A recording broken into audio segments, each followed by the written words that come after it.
आजाद हिंदुस्तान की राजनीति में राज परिवारों के सियासी रसूख में मध्य प्रदेश के ग्वालियर गुना के सिंधिया परिवार की कहानी बड़ी रोचक और बेहद पेचीदा है।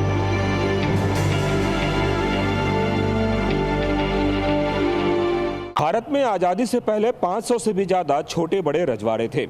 आज़ादी के बाद कई सारे ऐसे रजवाड़े थे जो राजनीति में आए, राजनीति के दांव पेच में उलझे, लेकिन कामयाबी नहीं मिलने की वजह से वापस महलों में लौट गए।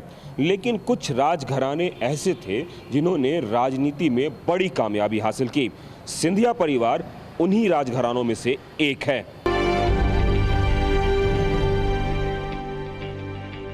सिंधिया राजघराने के इस ऐतिहासिक जय विलास महल की बुलंद दीवारें आजादी के बाद देश की राजनीति के कई रंगों की गवाह रही हैं। करीब 63 साल पहले इसी महल से पहली बार राज परिवार की राजनीति का आगाज हुआ था।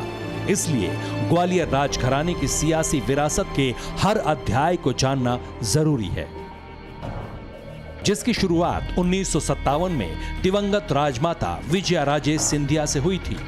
ज्योतिरादित्य की दादी और ग्वालियर की राजमाता विजयाराजे सिंधिया ने अपनी राजनीति की शुरुआत कांग्रेस से की थी। 1957 में वो गुना से लोकसभा सीट जीतकर संसद पहुंची थी। 10 साल कांग्रेस में रहने के बाद 1967 में वो जनसंघ में शामिल हो गई। सिंधिया की बुआ यशोधरा राजे मध्य प्रदेश से बीजेपी विधायक हैं। सिंधिया की एक और बुआ वसुंधरा राजे भी बीजेपी नेता हैं, जो राजस्थान की मुख्यमंत्री रह चुकी हैं। सिंधिया के पिता माधवराव सिंधिया ने भी अपने राजनीतिक करियर की शुरुआत 1971 में जनसंघ के सांसद के रूप में की थी और बाद में वो कांग्रेस में शामिल हो गए थे। देश के रजवाड़ों की विलय के बाद राजमाता के पति जीवाजी राव ने आजाद भारत में सिंधिया परिवार के रुतबे को बढ़ाया। उस दौर में कांग्रेस ही सब कुछ थी, लेकिन जीवाजी की दिलचस्पी राजनीति में कम और अपनी विरासत को संभालने में ज्यादा थी। कांग्रेस के बड़े नेताओं के कहने पर जीवाजी राव अपनी पत्नी राजमाता विजयाराजे को राजनीति में लाने के लिए तैयार हो गए। यहीं से सिंधिया राज परिवार की सियासत का आगाज हुआ। 1957 में राजमाता विजयाराजे सिंधिया पहली बार गुना से सांसद बनी। 1962 में एक बार फिर ग्वालियर से कांग्रेस से संसद पहुंची। ये वो दौर था जब आजादी के बाद देश की राजनीति नए मोड़ ले रही थी। इसी मोड़ में कांग्रेस के लिए बड़ा झटका लगने वाला था। मध्य प्रदेश की कांग्रेस सरकार में डीपी मिश्र मुख्यमंत्री थे, जिन्हें इंदिरा गांधी का बेहद करीबी माना जाता था। इसी दौरान मध्य प्रदेश में छात्र आंदोलन तेज हो चुका था। डीपी मिश्र आंदोलन को कुचलने के लिए जोर लगा रहे थे। वहीं ग्वालियर से सांसद होने के नाते विजयाराजे सिंधिया खुलकर छात्रों के साथ खड़ी थी। यहीं से अनबन का दौर शुरू हो गया।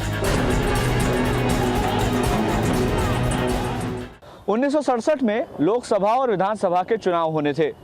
छात्र आंदोलन और टिकट बंटवारे की चर्चा को लेकर विजयाराजे पचमढ़ी में होने वाले युवक कांग्रेस के सम्मेलन में पहुंची थी और इस सम्मेलन का उद्घाटन इंदिरा गांधी ने किया था। कहा जाता है कि पचमढ़ी में तब मुख्यमंत्री डीपी मिश्रा ने महारानी विजयाराजे सिंधिया को 15 मिनट तक इंतजार करवाया था। महारानी को यह इंतजार बेहद अकरा था। उन्हें लगा कि डीपी मिश्र महारानी को उनकी हैसियत का एहसास कराना चाहते थे। विजयाराजे के लिए यह किसी झटके से कम नहीं था। इसी नाराजगी की वजह से 1966 में विजयाराजे ने कांग्रेस छोड़ दी और अगले साल यानी 1967 में होने वाले चुनाव में उतरने का फैसला किया। विजयाराजे ने जनसंघ के टिकट पर और गुना से स्वतंत्र पार्टी के टिकट पर लोकसभा चुनाव लड़ा। इस दौरान चुनाव प्रचार के दौरान विजयाराजे के साथ माधवराव सिंधिया भी थे।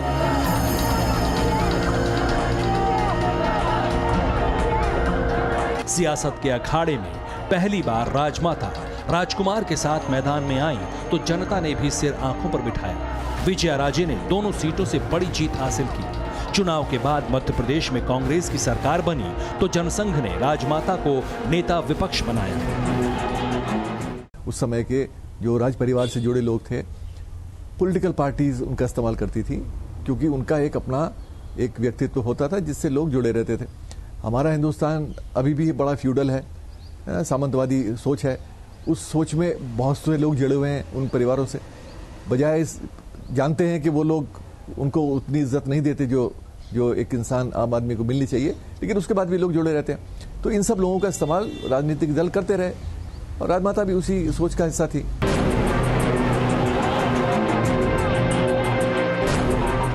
मध्य प्रदेश में कांग्रेस की सरकार बन चुकी थी, लेकिन राजमाता की डीपी मिश्र से रंजिश बरकरार थी। चुनाव के बाद 36 विधायकों ने कांग्रेस छोड़ दी और विजया राजे ने इन विधायकों के समर्थन से सतना के गोविंद नारायण सिंह को मुख्यमंत्री बनवा दिया और इस तरह मध्य प्रदेश में पहली गैर कांग्रेसी सरकार बनी और डीपी मिश्र को इस्तीफा देना पड़ा था। 1971 में इंदिरा गांधी की सरकार ने कई फैसले लिए। उन्हीं में से एक संविधान संशोधन के जरिए प्रीवी पर्स बंद करने का निर्णय लिया, जिसके बाद रजवाड़ों को मिलने वाली तय पेंशन और भत्ता बंद हो गया, जिसके बाद राजमाता विजयराजे सिंधिया ने इसको अपनी प्रतिष्ठा का सवाल बना लिया और राजमाता विजयराजे सिंधिया ने अपने बेटे माधव राज सिंधिया को सियासत में उतारने का फैसला ले लिया। सिंधिया राज परिवार की दूसरी पीढ़ी सियासत में आ चुकी थी। मां की राह पर चलते हुए माधव राव सिंधिया ने गुना से जनसंघ के टिकट पर चुनाव लड़ा और बड़ी जीत हासिल की। माधव राव सिंधिया सिर्फ 26 साल की उम्र में ही सांसद बन गए थे। Is dished out in the garb of peace, and that is what you have to guard against when you talk to Pakistan and when your dialogue continues with Pakistan. Thank you, sir.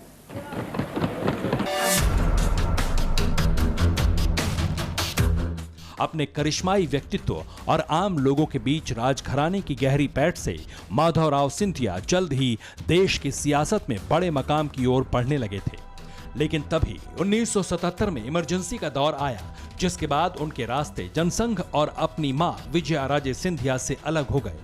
1980 में संजय गांधी की दोस्ती की खातिर माधवराव ने जनता party और मां से राजनीतिक रिश्ते तोड़कर कांग्रेस का हाथ थाम लिया। 1980 में ज्योतिरादित्य के पिता ने कांग्रेस के टिकट पर चुनाव लड़ा और वो केंद्रीय मंत्री भी बने। माधवराव सिंधिया और संजय गांधी को प्लेन उड़ाने का बहुत ज्यादा शौक था। दोनों सफदरजंग की हवाई पट्टी पर जाके प्लेन उड़ाया करते थे। यहीं से उन दोनों के बीच दोस्ती शुरू हुई। मई 1980 को इंदिरा गांधी के करीबी कहे जाने वाले धीरेन्द्र ब्रह्मचारी ने संजय गांधी के लिए एक विशेष विमान विदेश से मंगाया। 20 जून 1980 को क्लब के इंस्ट्रक्टर ने इस विमान का ट्रायल किया। इसके बाद 21 जून को संजय गांधी ने पहली बार इस प्लेन को उड़ाकर देखा। 23 जून 1980 की तारीख थी वो, जब संजय गांधी और माधवराव सिंधिया नए विमान से उड़ान भरने वाले थे। 23 जून की सुबह इस एयरक्राफ्ट से उड़ान भरना तय हुआ, लेकिन माधवराव नहीं पहुंच पाए। संजय गांधी ने इंतजार के बाद उड़ान भरी और थोड़ी ही देर बाद उनका प्लेन क्रैश हो गया। हादसे में संजय गांधी और पायलट का निधन हो गया, लेकिन माधवराव कांग्रेस में ही रहे। फिर आया साल 1984। माधवराव सिंधिया गुना शिवपुरी सीट से चुनाव लड़ते थे। 1984 में कांग्रेस ने उन्हें ग्वालियर सीट से मैदान में उतारा। ग्वालियर से अटल बिहारी वाजपेयी पहले ही नामांकन दाखिल कर चुके थे।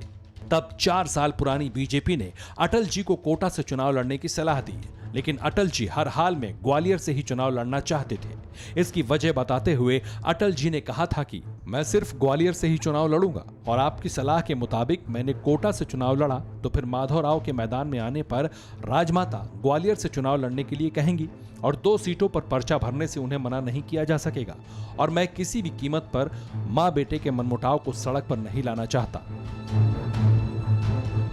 खैर, 1984 के इस चुनाव में माधवराव सिंधिया करीब 1.25 लाख वोट से चुनाव जीते। उस वक्त इंदिरा गांधी की हत्या के बाद देश में एक ही लहर थी, इसलिए ये नतीजा तो आना ही था। इंदिरा गांधी का हत्या के बाद राजीव गांधी भारतवर्ष के सबसे कम उम्र प्रधानमंत्री बना 84 में। उस बार माधवराव सिंधिया अटल बिहारी वाजपेयी को भी ग्वालियर से हरा दिया। तो एक तरह से ग्वालियर ये परिवार के लिए अपना एक जगह बन गया। 1984 में अटल जी को हराने के बाद माधवराव सिंधिया का कद बहुत बढ़ चुका था। वहीं इसी दौरान सिंधिया राजघराने की तीसरी पीढ़ी भी राजनीति की पथरीली राहों पर कदम रखने वाली थी।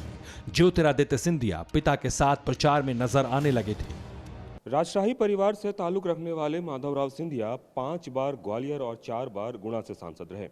1971 से लेकर 1999 तक लगातार 9 बार वो लोकसभा के सांसद रहे। यह भी सिंधिया परिवार का अपने आप में एक रिकॉर्ड है। लेकिन एक वो दौर भी आया जब उन्होंने कांग्रेस छोड़ दी।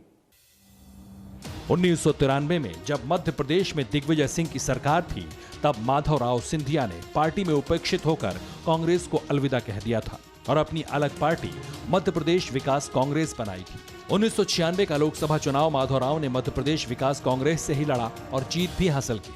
हालांकि इसके बाद वो फिर कांग्रेस में लौट आए। 1998 और 1999 में कांग्रेस की टिकट पर फिर से सांसद चुने गए। 30 सितंबर 2001 यही तारीख थी जब माधवराव सिंधिया यूपी के कानपुर में एक रैली को संबोधित कर वापस आने वाले थे। माधवराव के साथ ही शीला दीक्षित और मणिशंकर अय्यर को भी कानपुर जाना था। शीला दीक्षित बुखार की वजह से नहीं जा पाई। वहीं 8 सीटर प्लेन में जगह न होने पर मणिशंकर अय्यर भी नहीं जा पाए। दोपहर करीब 1 बजे दिल्ली से प्लेन ने उड़ान भरी तो ठीक 25 मिनट बाद खराब मौसम की वजह से कानपुर के करीब प्लेन क्रैश हो गया और सियासत में सिंधिया वंश का सबसे चमकीला सितारा टूट गया। माधवराव सिंधिया की मौत के बाद 30 साल के ज्योतिरादित्य के कंधों पर पिता के विरासत और सियासत दोनों को संभालने की जिम्मेदारी आ गई। 2002 में कांग्रेस ने गुना सीट से ज्योतिरादित्य को चुनावी मैदान में उतारा और उन्होंने 4 लाख रिकॉर्ड वोटों से जीत हासिल की। जिन लोगों के चेहरे पर मुखौटे लगे हुए होते हैं, उन मुखौटों को उतार कर सच्चाई का आईना उन लोगों को दिखाने का समय आ चुका। आज वक्त है बदलाव का। 1 जनवरी 1971 को जन्मे ज्योतिरादित्य को अथाह संपत्ति के साथ उतनी ही राजनीतिक विरासत भी मिली। 2001 में मैनपुरी में एक हवाई दुर्घटना में पिता की मौत ने उन्हें राजनीति में खींच लिया। 2002 से उन्होंने अपना करियर पिता की पसंद की पार्टी से ही आगे बढ़ाया और कांग्रेस के टिकट पर 2002 से लेकर 2014 तक लगातार 4 बार सांसद चुने गए। 2002 में ज्योतिरादित्य पहली बार गुना से सांसद बने, जिसके बाद 2004, 2009 और 2014 तक लगातार संसद पहुंचते रहे। सरकार स्वयं रक्षक के बदले में भक्षक बन जाता है और किसानों के छातियों के ऊपर गोली चलाई जाती है। अपनी वाक पटुता की वजह से ज्योतिरादित्य ने जल्द ही कांग्रेस के दिग्गजों के बीच जगह बना ली। ज्योतिरादित्य राहुल गांधी के कितने करीब थे, इसका अंदाजा आप इसी से लगा सकते हैं। राहुल गांधी और ज्योतिरादित्य सिंधिया के बीच दोस्ती 2004 में हुई थी, जब दोनों लोकसभा पहुंचे थे। आज वक्त है बदलाव का और वक्त है जिन लोगों के चेहरे पर मुखौटे लगे हुए होते हैं, उन मुखौटों को उतार कर सच्चाई का आईना उन लोगों को दिखाने का समय आ चुका है। मेरे क्षेत्र के निवासी 2005 में राहुल यूथ कांग्रेस के राष्ट्रीय महासचिव बने। उसी साल ज्योतिरादित्य पहली बार मंत्री बने। दोनों संसद में अगल बगल ही बैठते थे। ये तस्वीरें जुलाई 2018 की हैं, जब संसद में प्रधानमंत्री नरेंद्र मोदी के संबोधन के बाद राहुल गांधी प्रधानमंत्री को गले लगाने के बाद अपनी सीट पर आए तो ज्योतिरादित्य सिंधिया की तरफ देखकर ही आंख मारी थी। इस घटना की जमकर चर्चा हुई थी।